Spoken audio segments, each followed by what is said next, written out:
In today's video, I am going to teach you how to backtest on Tradingview.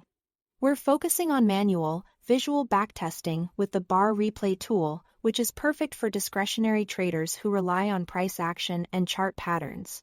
The goal here is to simulate how you would have traded in the past without seeing the future, so you can build confidence and refine your approach. First, open a chart for the asset you want to test and choose your time frame. Keep this consistent with how you actually trade. For example, if you normally trade the 15-minute chart, stick with that. Consistency matters because it keeps your results comparable.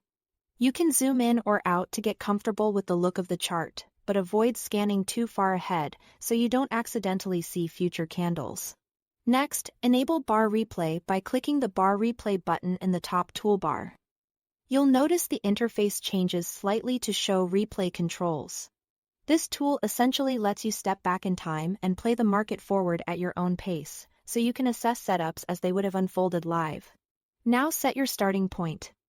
Click on a historical candle where you want to begin. Tradingview hides all future data from that point onward, which eliminates hindsight bias. Pick a start date that gives you enough candles to evaluate multiple trades, and make sure the market conditions you choose match what you want to test, whether that's a trending environment or a choppier range.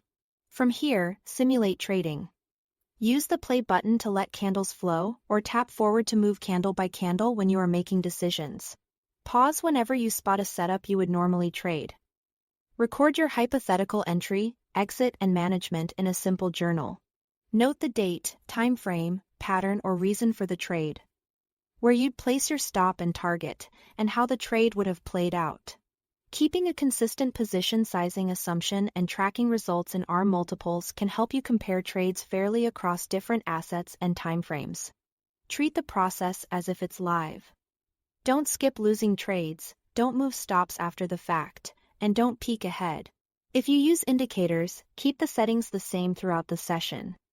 If you trade clean charts, maintain that discipline too. Use a play control to get a natural sense of flow. Then switch to forward when you need precision around entries and exits. That's all to it. Thanks for watching.